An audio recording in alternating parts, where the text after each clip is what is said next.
Hey, welcome. Today, we're going to tackle a huge idea in economics that answers a really fundamental question. Why do we trade? Not just countries, but, people in general. The answer is way more interesting than you might think, and it all boils down to the incredible power of specialization.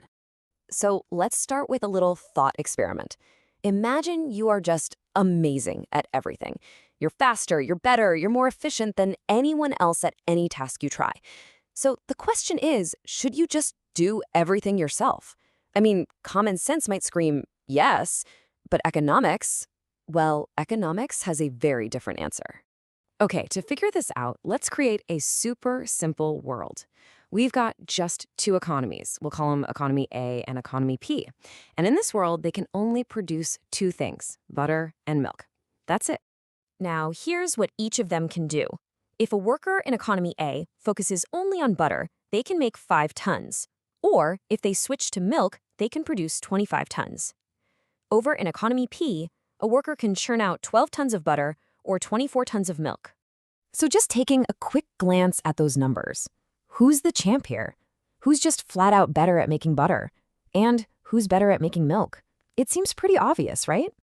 And that question leads us right to our first big idea. It's the most intuitive, most obvious way to look at the problem.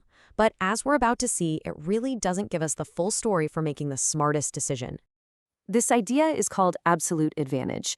It's super simple. It's just about who can make more stuff with the same amount of resources. It's all about pure, raw productivity. So if we use that definition, it's a piece of cake. Economy P has the absolute advantage in butter. 12 is obviously more than 5. And economy A, it has a slight edge in milk. 25 tons beats 24. So that's it then. P makes butter, A makes milk, case closed. Well, not so fast. This is where it gets really interesting.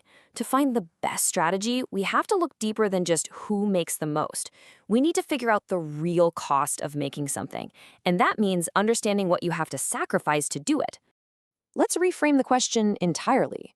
See, the cost of something isn't just the hours or the money you put into it. The true economic cost is what you lose the opportunity to do instead. And this idea right here is the key that unlocks the entire logic of trade. It's called opportunity cost. Every single time you decide to produce one thing, you are also deciding not to produce something else. And that something else you gave up, that's the opportunity cost. Okay, let's actually do the math on this. We're going to start by figuring out that hidden cost of making butter for economy A.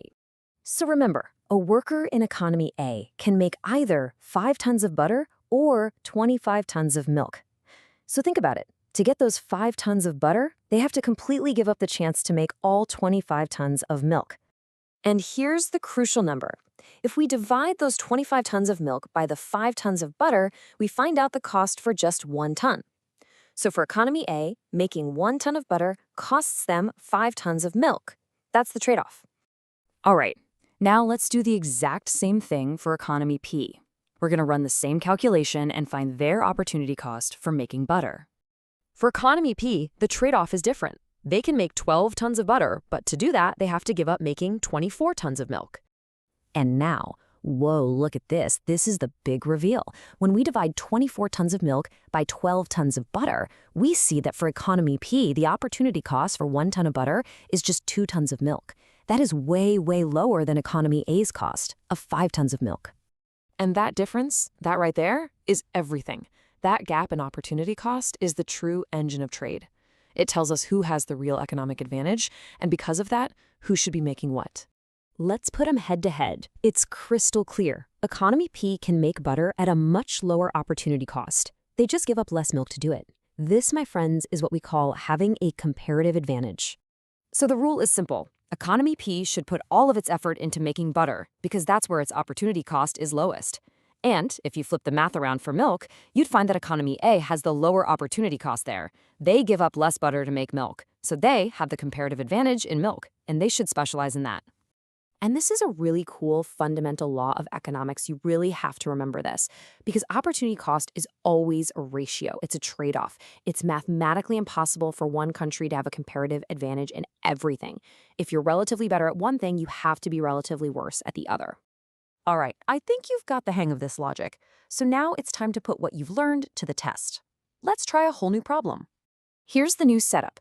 Economy A can produce half a ton of oranges or 6 tons of pears.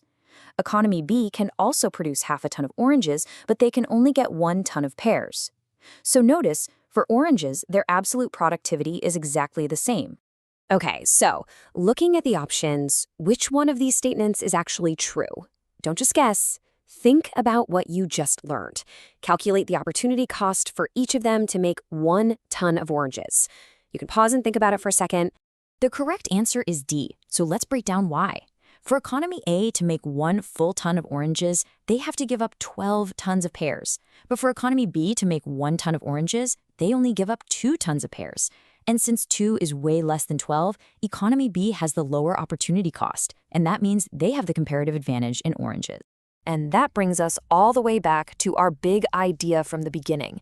Even if a country isn't the best at producing anything, even if it has 0 absolute advantages, can it still benefit from trade? And the answer is a huge yes. As long as its opportunity costs are different from someone else's, there is a reason to trade that makes everyone better off. And that is the real, incredible power of comparative advantage.